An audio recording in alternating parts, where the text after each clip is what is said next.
Welcome everyone to the first episode of Varieties of Early Christianity. And you might be wondering, varieties of early Christianity? Well, Christianity is diverse today. You have your Protestants, you have your Catholics, and your Eastern Orthodox. But before the Reformation, and especially before the Great Schism, shouldn't we be talking about Christianity, not this varieties thing? And to that I'd say Christianity was actually even more diverse back then than it is today. And if you know anything about early Christianity, you might have heard of some of these groups. There are the Gnostics, the Montanists, the Marcionists, generally what people call the Heresies of early Christianity. But historians generally don't like using the terms orthodoxy and heresy to describe these early groups, and here's why. Orthodoxy and heresy. There are two terms that you've probably heard before, but you might not know what they mean. Today, orthodoxy describes almost all Christian denominations. Whether you are Eastern Orthodox, Roman Catholic, or any number of the denominations of Protestantism, your theology probably aligns itself with the Nicene Creed, which historically sums up Christian orthodoxy. The idea that there's a Trinitarian God, three persons and one deity, and Jesus Christ is the incarnation of this God, who was actually born of a virgin, was crucified under Pontius Pilate, who died, and he rose again and ascended into heaven, and all the other points. And historically, groups like the Gnostics and the Marcionites were called heretics because they deviated from this theology. Now, my first year of graduate school, I wrote a paper on the Docetists, and Docetism is the belief that Jesus didn't really have a fleshly body, but it only seemed to be a human body. And all throughout this paper, I referred to Docetism as a heresy. Docetists believe this heresy, the Apocryphon of John, is a heretical text that has Docetist undertones, and when I got the paper back, it had red marks all over it. And that day I discovered that historians don't like using this term heretic. And this is the problem that historians have using the term heresy.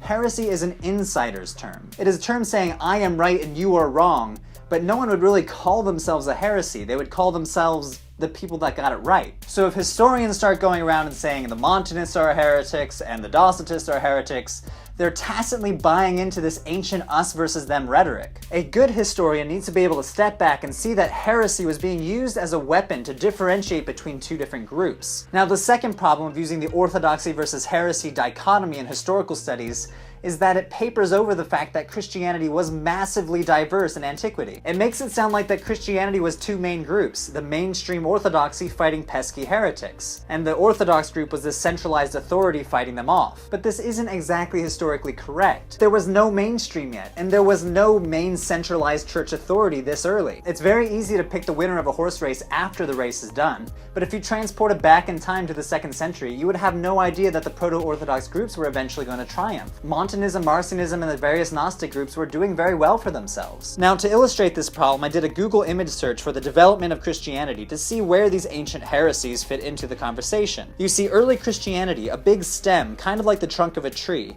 and as time goes on, branches of Christianity start breaking off. You have the Assyrian Church, then the Eastern Orthodoxy and Catholicism split, and then the Protestant Reformation. But what does this infographic assume? It assumes that Christianity was unified from the start, and this simply is not an accurate picture of church history.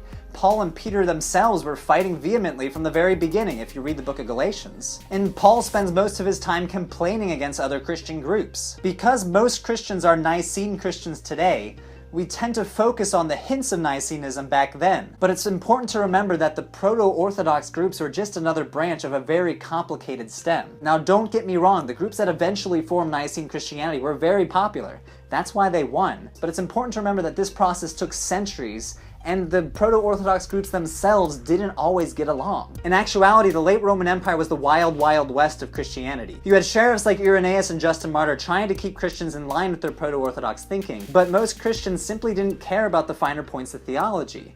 Not least of which because 90% of them were illiterate and were trying pretty hard not to die from typhus or being caught by the Huns. A more accurate development tree of Christianity would look something like this. A supernova of Jesus-following communities, all stemming from traditions about Jesus.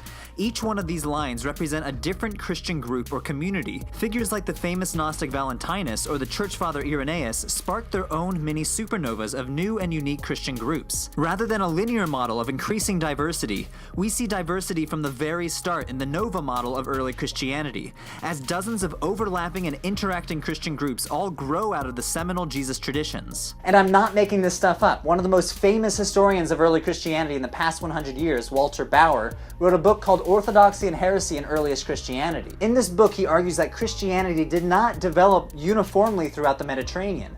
That is to say, the Christianity that developed in Syria developed differently than that in Egypt and Asia Minor and elsewhere. They were never Orthodox in the first place. They developed their own distinct doctrines before Orthodoxy moved in and became the norm. These hard boundaries that we draw between religions today were a lot more blurry back then. People back then did not convert to a neatly packaged systematic Christian theology, but rather they appropriated Christian ideas and symbols into their already existing beliefs and practices. So all this to say, I think heresy is a fine term for theological discussion, but we should be very careful to use this term for historical studies because it assumes a dominant relationship between Nicene Christianity and the rest of Christianity during a time when this dominant relationship just didn't exist yet. If we want a truly accurate picture of ancient Christianity, we should be careful not to be influenced by ancient biased rhetoric. Now, a lot of Bauer's conclusions have been reworked over the past century, but he alerted us to a very vital fact for an accurate picture of early Christianity. Christianity was massively diverse from the very start. It was so diverse that some scholars don't even like using the singular, Christianity, to describe this religion, but rather the plural, Christianities. Now, I personally think this is a little bit of an exaggeration, so that's why I'm titling the series Varieties of Early Christianity. Not only is it a value-neutral term, but it reminds us that Nicene Christianity didn't spring from some big, perfect, unified stem, but rather a bunch of competing and overlapping groups that appear wrong or deviant or heretical only in retrospect. Thanks for subscribing and watching, and I'll see you next time.